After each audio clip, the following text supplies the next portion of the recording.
Good morning to all of you. Welcome to the Rajhans career private limited. दोस्तों, इस current affair के series को आगे बढ़ाते हुए देखते हैं आज कौन कौन से न्यूज़ है जो हमारे एग्जाम्स के लिए इम्पोर्टेंट है। और सबसे बेहतरीन न्यूज़ बोल सकते हो जो कि आपके एग्जाम में आने वाले जो भी एग्जाम होंगे उसमें आपको पक्का एक क्वेश्चन दिखेगा, और वो न्यूज़ मैं आपको बताने जा रहा हूँ। आप सभी इससे परिचित हो, देखिएगा। आप सभी जानते हो ग्रैंड स्लैम को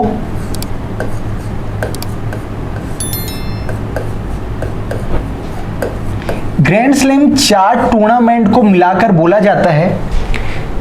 इसके नेक्स्ट स्लाइड में हम चर्चा करेंगे चारों ग्रैंड स्लैम्स को, लेकिन मैं अभी जो बताने जा रहा हूं उसको ध्यान में रखिएगा। ग्रैंड स्लैम में 4 टूर्नामेंट होते हैं। पहला होता है ऑस्ट्रेलियन ओपन, दूसरा होता है फ्रेंच ओपन, तीसरा होता है विंबलडन ओपन और चौथा होता है यूएसए ओपन। यूएसए ओपन हाल ही में आयोजित हुआ है। यूएस ओपन हमारे लिए काम की चीज क्या है, याद रखना। पुरुष वर्ग में विजेता कौन है, एकल, पुरुष एकल की बात कर रहा हूं, और महिला एकल में विजेता कौन है। ठीक है। पुरुष वर्ग में अगेन आपके लिए मोटिवेशन है, ये आदमी इतने उम्र के होने के बावजूद भी कंटिन्यूटी मतलब बरकरार रखे हैं। नाम याद रखना, नोवाक जोकोविच।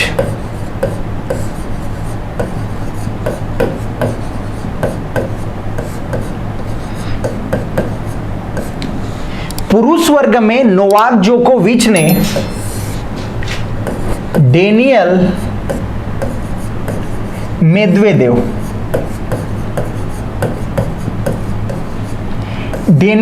मेदवेदेव को हराकर पुरुष वर्ग में यूएस ओपन का खिताब किसने जीता? नोवाक जोकोविच। ये हैं सर्बिया के और ये हैं डेनियल मेदवेदेव रसिया के। ओके। वहीं महिला वर्ग में केवल और केवल ये 19 साल की है जी, नाम है कोको गॉफ।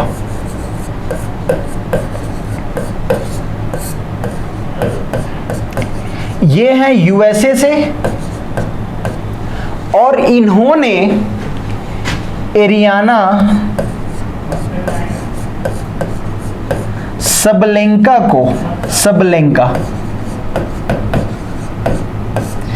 ये बेलारूस की खिलाड़ी हैं। महिला एकल वर्ग में कोको गॉफ जो कि यूएसए की हैं, इन्होंने एरियाना सबलेंका को हराकर कौन से वर्ग का खिताब जीता है? यूएस ओपन एकल वर्ग का खिताब जीता है। और ये कोको गॉफ का मेडन था, पहली बार कोई ग्रैंड स्लैम जीती है। समझ पा रहे हैं? ये पुरुष और महिला एकल का खिताब हुआ। हमारे लिए एक और इंपॉर्टेंट चीज क्या है? पुरुष युगल,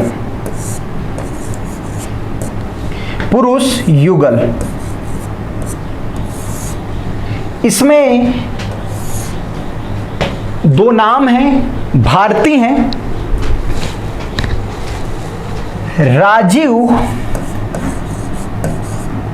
राजीव राम प्लस जो शैली सबरी। राजीव राम प्लस जो शैली सबरी की जोड़ी ने कौन सी जोड़ी को हराया? Rohan Bopanna plus Matthew Ebden. देखिए, कहने का मतलब यह है पुरुष युगल का खिताब राजीव राम, लगेगा कि ये भारतीय हैं, भारतीय नहीं है, यूएसए से हैं, और जो शैली सबरी हैं ब्रिटेन से। पार्टनर कोई भी हो सकता है मिक्स में, मतलब जो डबल होते हैं। पुरुष युगल का खिताब राजीव राम यूएसए से प्लस जो सैलिसबरी की जोड़ी ने रोहन बोपन्ना ये इंडिया के हैं, और मैथ्यू अबेडन हैं कहां के, ऑस्ट्रेलिया के। इस जोड़ी ने विन किया और रोहन बोपन्ना प्लस मैथ्यू अबेडन की जो जोड़ी है वो हार गए, अर्थात ये रहे रनर अप।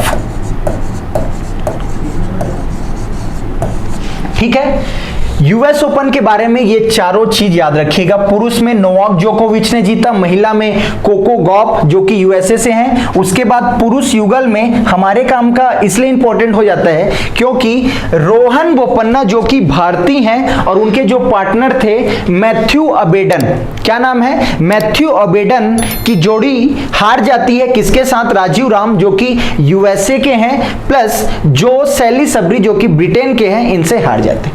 ये कम से कम यूएस ओपन के बारे में याद रखिए। एक इंपॉर्टेंट चीज, मैं साल भर जितने भी ग्रैंड स्लैम हुए हैं उसको एक ही पेज में मैं कराने जा रहा हूं, इंपॉर्टेंट है, नोट कीजिएगा, देखिएगा। एक पहले तो वो बना लीजिए, एक चार्ट बना लीजिए, देखिए चार्ट है, नाम है, ठीक है, नाम के बाद है आपका वर्ष स्टार्ट और उसके बाद महिला और पुरुष, ऐसे बना लीजिएगा, ठीक है।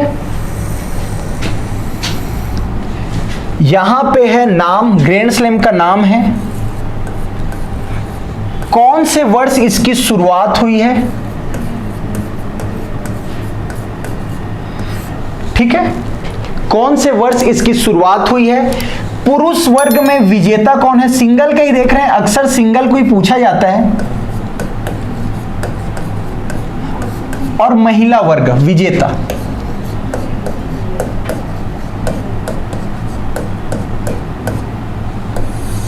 ओके, 2023 में जितने भी ग्रैंड स्लैम्स जो होते हैं, अर्थात Australian open, French open, Wimbledon और यूएसए ओपन, ये चारों को एक बार में मैं कवर करने जा रहा हूं। ध्यान देना, इंपॉर्टेंट है। सबसे पहले होता है ऑस्ट्रेलियन ओपन,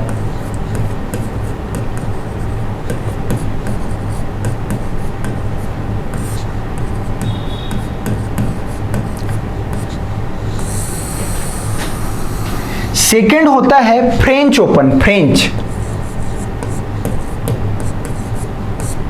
फ्रेंच ओपन। तीसरा होता है विंबलडन ओपन,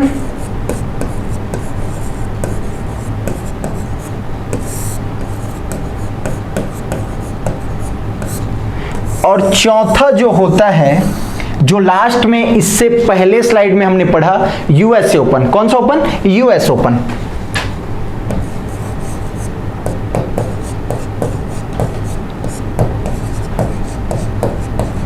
ध्यान देना, ये बेहद इंपॉर्टेंट चार्ट होने जा रहे हैं ना।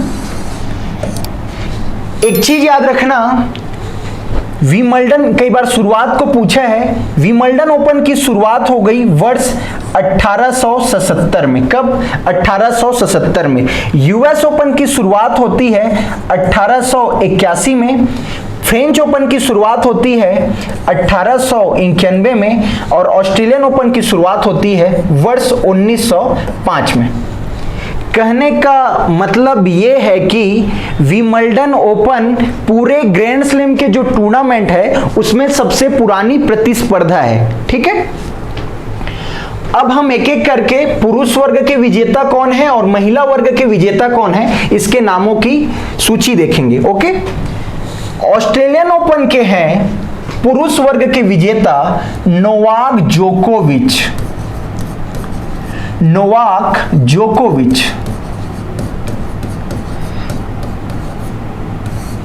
विंबलडन ओपन को छोड़ दिया जाए तो ऑस्ट्रेलियन ओपन, फ्रेंच ओपन और यूएसए ओपन 2023 के पुरुष वर्ग के विजेता एक ही शख्स हैं, उनका नाम है नोवाक जोकोविच। क्या नाम है, नोवाक जोकोविच। कहने का मतलब यह है नोवाक जोकोविच यहां भी रहेंगे, यहां भी रहेंगे,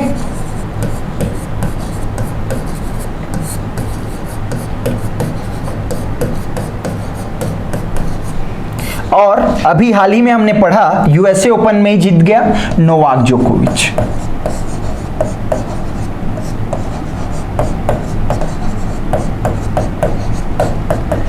अब ये वाला खाली हो रहा है, विंबलडन ओपन 2023 के पुरुष वर्ग का विजेता। इंपॉर्टेंट है नाम, याद रखना, बहुत चर्चित खिलाड़ी बनने जाएंगे, कार्लोस अल्कारेज। देखिए कॉमन क्या है, 3 नाम कॉमन है जी, अच्छे से देख सकते हो, नोवाक जोकोविच, नोवाक जोकोविच, नोवाक जोकोविच, और एक और निकाल दो कार्लोस अल्कारेज को। उसके बाद सारे ऑस्ट्रेलियन ओपन पूछे, फ्रेंच ओपन पूछे, यूएसए ओपन पूछे, आंसर क्या होगा, नोवाक जोकोविच। ये इजी है, ठीक है। हाँ, महिला वर्ग में नाम चेंज हुआ है जी, उसको याद रखना। जैसे ऑस्ट्रेलियन ओपन 2023 के महिला वर्ग के विजेता बनेंगे एरियाना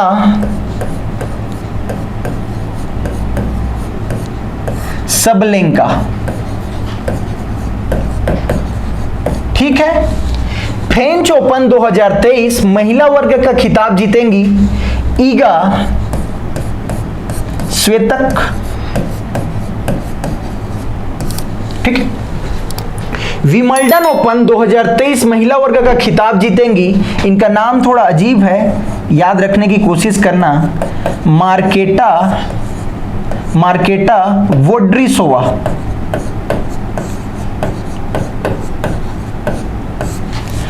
और यूएस ओपन 2023 महिला वर्ग का खिताब जीतेंगी, इससे पहले स्लाइड में हमने चर्चा किया था, केवल और केवल 19 साल की हैं खिलाड़ी कोको गाफ, ठीक है। ये चारों नाम हो गए। मैं एक बार इनके देश को नाम बताने जा रहा हूं, देखना। नोवाक जोकोविच को याद रखना, ये हैं सर्बियन, सर्बिया से आते हैं, यहां भी सर्बिया सेम और यहां भी सर्बिया सेम, ठीक है। ये तीनों नाम एक ही है, समझ पा रहे हो। कार्लोस अल्कारेज ये आते हैं स्पेन से, जहां से राफेल नडाल भी आते हैं, ठीक है, स्पेन से। ये पुरुष वर्ग वाला हो गया, ठीक है। एरियाना सबलेंका है कहां से, बेलारूस से, ओके। ईगा स्वेतेक है पोलैंड से, वही मार्केटा वोड्रिसोवा है चेक रिपब्लिक, बोलो या चेक गणराज्य, एक ही है।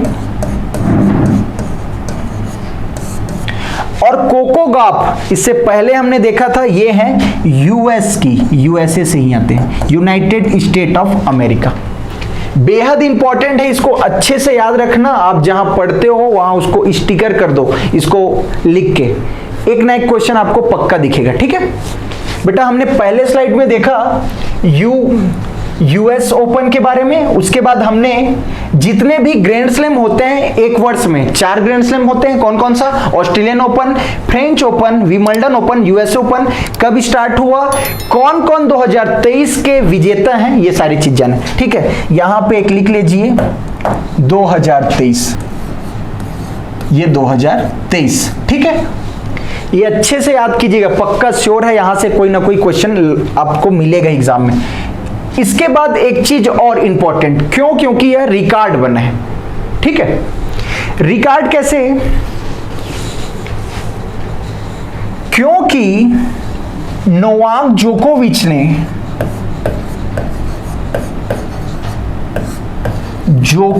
ने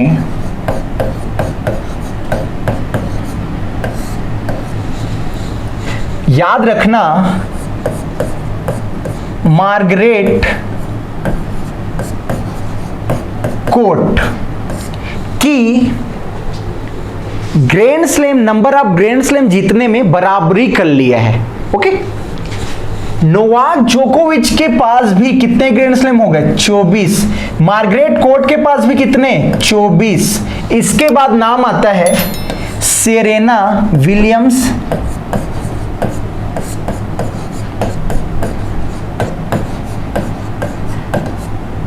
इनके पास है 23 ग्रैंड स्लैम।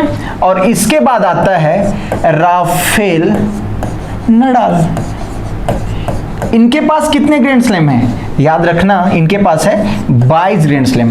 कहने का मतलब ये है, आपसे पूछा जाए कि अब तक सबसे ज्यादा ग्रैंड स्लैम जीतने वाले खिलाड़ी कौन है, और यदि आपको मार्गरेट कोर्ट नहीं दिया है तो आसानी से आप लगा सकते हो सर्वाधिक किसने जीता है? नोवाक जोकोविच। याद रखना, ये सर्बिया के हैं, मार्गरेट कोर्ट हैं ऑस्ट्रेलिया के। कहां के? ऑस्ट्रेलिया के। सेरेना विलियम्स को आप सभी जानते हो, ये हैं यूएसए की, और उसके बाद राफेल नडाल आते हैं स्पेन से। बेटा इतना कम से कम आप याद रखिए, ठीक है। इसके बाद मैं दूसरे टॉपिक में जा रहा हूं, और दूसरा टॉपिक है Saif under 17 football cup. Okay, देखिएगा, ध्यान से देखना, मैं अच्छी चीजें बताने जा रहा हूं। Saif under 70 mains football.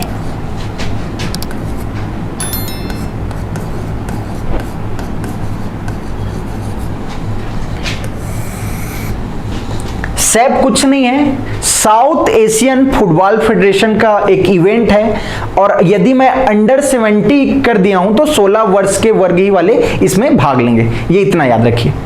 पहली बार याद रखना, पहली बार नहीं बोला जा सकता। होस्ट कहां हुआ है? इसका होस्ट कौन से देश ने किया है? होस्टिंग किया है भूटान ने। किसने? भूटान ने। दूसरा चीज, कितने देशों ने इसमें पार्टिसिपेट किया? पार्टिसिपेट किया 6 टीम ने। कितने टीम ने? 6 टीम में। ये 6 टीम कौन कौन से हैं? याद रखना, एक टीम है यही भूटान, दूसरा टीम है बांग्लादेश, तीसरा टीम है नेपाल, चौथा टीम है पाकिस्तान, पांचवा टीम है मालदीव, और छठवा टीम है हमारा प्यारा भारत। मतलब भारत ही लिख दो, इंडिया लिखो या भारत लिखो, चलेगा, ठीक है। हमारे काम का क्या है? फाइनल में 2 टीम पहुंचेंगी, एक भारत और दूसरे साइड रहेगा बांग्लादेश।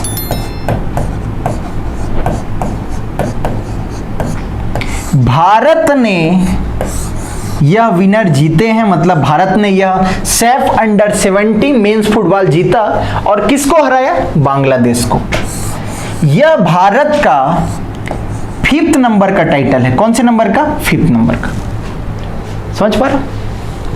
और यह फाइनल हुआ था भूटान की राजधानी, एक बड़ी शहर है थिम्पू। जैसे भारत की राजधानी दिल्ली है, वैसे भूटान की राजधानी है थिम्पू।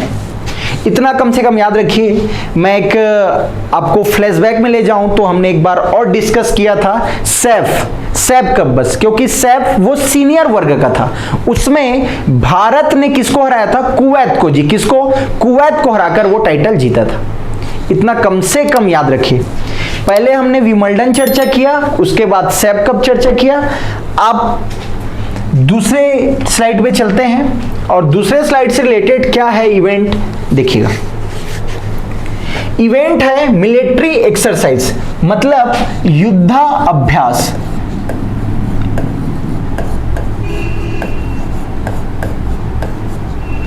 युद्धाभ्यास किनके किनके बीच हो रहा है, क्या नाम है इनको, और कौन सा संस्करण है, कहां हो रहा है, इसको याद रखना, ठीक है।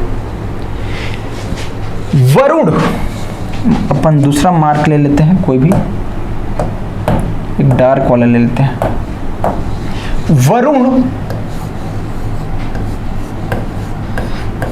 वरुण 23,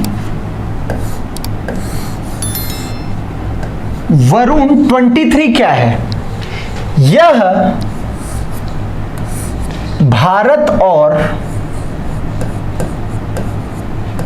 और फ्रांस के मध्य होने वाला एक नौसैनिक अभ्यास है। क्या? नौसैनिक, नेवी एक्सरसाइज है, नौसैनिक अभ्यास। वरुण का यह 2023 जो हो रहा है वह 21st एडिशन था, मतलब 21वें क्रम का एडिशन था। जानने लायक क्या चीज है, यह युद्धाभ्यास कहाँ हुआ है? अरब सागर में। कहाँ? अरब सागर अर्थात भारत में हुआ है। यदि बात करूं भारत और फ्रांस के बीच होने वाले कुछ और युद्धाभ्यास की, तो याद आपको रखना है, एक तो हो गया वरुण, इसके अलावा भारत और फ्रांस के बीच होता है गरुड़। कौन सा? गरुड़। गरुड़ से याद रखना, गरुड़ किसके देवता हैं? गरुड़ ऊंचाई पे उड़ते हैं, मतलब भारत और फ्रांस के बीच कौन सा युद्धाभ्यास होगा? वायु से रिलेटेड, वायुसेना से रिलेटेड, ठीक है, मतलब एयरफोर्स। सेम चीज होता है तीसरा, शक्ति।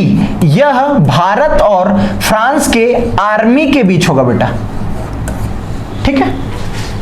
वरुण, भारत और फ्रांस की कौन सी सेना भाग लेंगी? नेवी। भारत और फ्रांस की शक्ति में कौन सी सेना भाग लेगी? आर्मी, थल सेना। भारत और फ्रांस की एयरफोर्स भाग लेगी किसमें? गरुड़ युद्धाभ्यास में। ये तीनों याद रखें, ठीक है। फ्रांस हमारे लिए इंपॉर्टेंट हो जाता है, ठीक है जी, ये इतना आप याद रखिएगा। चलते हैं नेक्स्ट न्यूज में। नेक्स्ट न्यूज क्या है बताने से पहले समझना, छत्तीसगढ़ सरकार की एक महत्वाकांक्षी परियोजना है, प्रोजेक्ट है, पर्यटन को विश्व अर्थात विश्व स्तरीय बनाना है।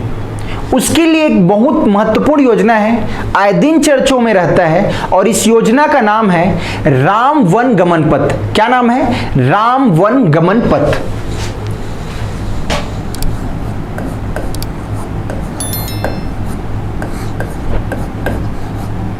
राम वन गमन पथ। इस योजना के माध्यम से प्रभु राम जी ने अपने वनवास काल के दौरान, ऐसा माना जाता है कि दक्षिण कौशल में 14 वर्ष वनवास किए, उसमें 10 वर्ष, 10 से 12 वर्ष मात्र दक्षिण कौशल में गुजारे हैं, ठीक है।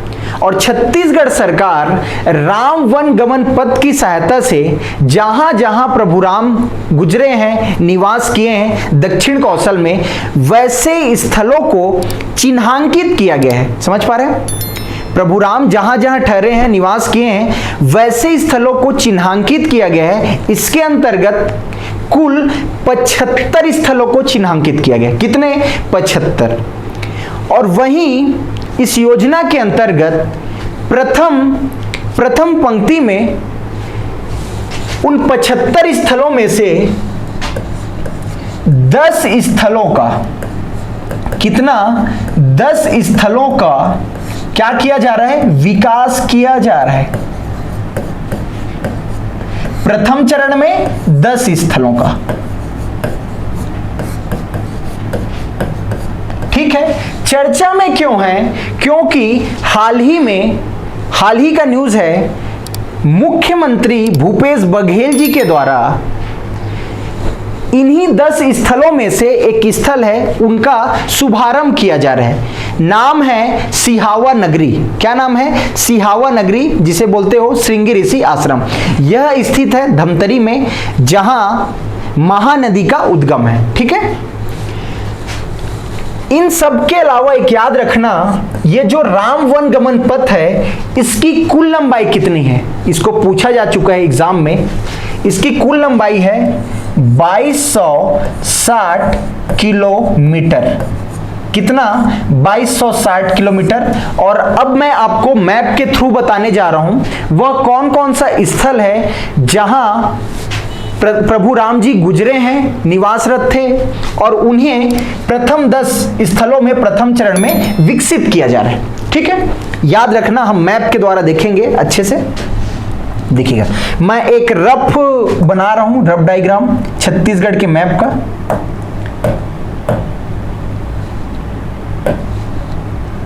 ठीक है, हरा वाला डार्क ले लेते, इसको डार्क ले लेते हैं, ठीक है।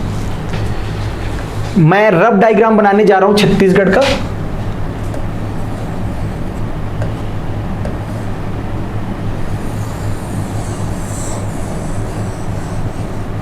ये ऐसा, ठीक। आगे चलते हैं तो ये बलरामपुर है, इधर चले जाओगे तो जसपुर, जसपुर से ये ऐसे इलाका, और यहाँ पे आओगे तो ये गरियाबंद होते हुए ये सुकमा। ये ऐसा रफ डायग्राम बनाते हैं छत्तीसगढ़ का, ठीक है बेटा। अब हम लोकेट करते जाएंगे वो जो 10 स्थल हैं जिनको प्रथम चरण में क्या किया जा रहा है, विकसित किया जा रहा है, ठीक है। सबसे पहले याद रखना यहां पे है एक जिला है, और जिले का नाम है मनेन्द्रगढ़ भरतपुर चिरमिरी, ठीक है, एमसीबी। यहां है एक जगह, दूसरा जगह है सरगुजा में, मैं बताते चलूंगा, तीसरा जगह है जांजगीर चांपा में, चौथा जगह है रायपुर में, और पांचवा जगह भी रायपुर में है। ये 5 जगह हो गए। नीचे आ जाओगे गरियाबंद में एक जगह मिलेगा, कौन सा जगह, राजिम। नीचे और आ जाओगे धमतरी में मिलेगा आपको श्रृंगी ऋषि आश्रम, सिहावा नगरी, जिसके बारे में हम लोग अभी चर्चा कर रहे थे कि बेटा जब हम जांजगीर चांपा से नीचे आएंगे, जांजगीर चांपा से नीचे तुरतुरिया नामक एक स्थल मिलेगा। तुरतुरिया कहाँ है, बलौदा बाजार में। और उसके नीचे और आओगे तो एक जगह मिलेगा चंद्रखुरी, उसके नीचे और आओगे आरंग के आसपास है चंपारण्य। आप सभी गए होंगे चंपारण्य, जहां पे वल्लभाचार्य जी का जन्मस्थली है। इसे भी राम वन गमन पथ का 10वें नंबर का एक चिन्हांकित स्थल घोषित किया गया है। 1 2 3 4 5 6 7 8, उसके बाद जगदलपुर में आ जाओगे तो रामपाल मंदिर, और उसके बाद रामाराम, जो कि प्रभु राम जी का अंतिम पड़ाव, कहां, रामाराम सुकमा। देखिएगा पहला है यहां पे सीतामढ़ी हरचौका,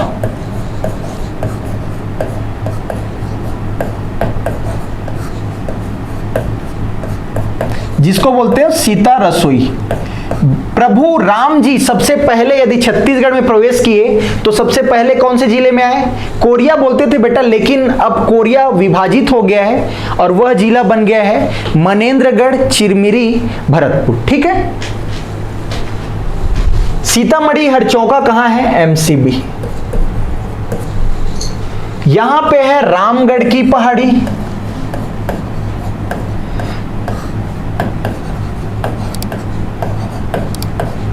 और रामगढ़ की पहाड़ी वर्तमान में है सरगुजा जिला में, ठीक। नीचे आ जाओगे तो सिवरी नारायण,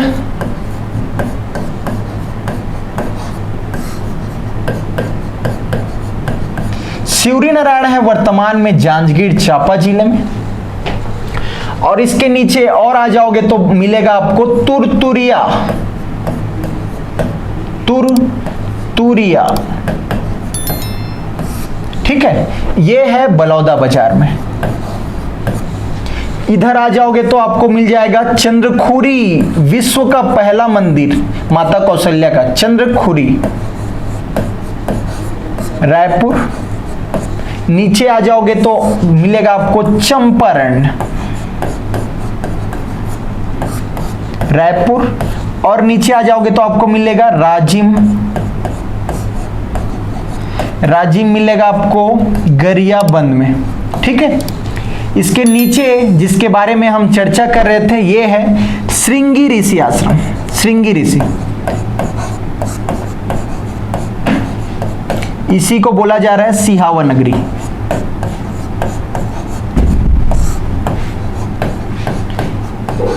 ये है धमतरी में, कहां है, धमतरी में। और नीचे आ जाओगे तो आपको मिलेगा रामपाल मंदिर, ये है जगदलपुर में, जगदलपुर जो कि वर्तमान में कहां है, बस्तर में। और ये है लास्ट में रामाराम मंदिर, और रामाराम वर्तमान में कहां है, सुकमा में, ठीक है। ये हमने जाना राम वन गमन पथ के अंतर्गत प्रथम चरण में छत्तीसगढ़ शासन के द्वारा विकसित विकास किए जा रहे स्थल के नाम, ठीक है। मैं आपको एक बार रिवीजन करवा देता हूं कि आज की क्लास में हमने क्या क्या किया, ठीक। देखिए सबसे पहले हमने सबसे ज़्यादा जो फोकस किया आज ग्रैंड स्लैम में, मैंने भरपूर कोशिश किया है कि आपसे सारे कंटेंट जितने भी साल भर के हैं आपसे आपको बताने का, ठीक है। उसमें सबसे पहले देखा यूएस ओपन, उसके बाद हमने साल भर के इवेंट्स देखे, कौन जीता, किसको हराया, कौन सा खिलाड़ी कौन से देश का है, कब से शुरुआत हुआ।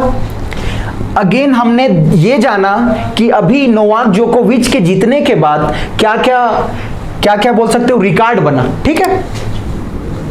इसके बाद हमने देखा सैप कप, अगेन इसके बाद हमने देखा युद्धाभ्यास, और युद्धाभ्यास के बाद हमने देखा सीजी में राम वनगमन पथ।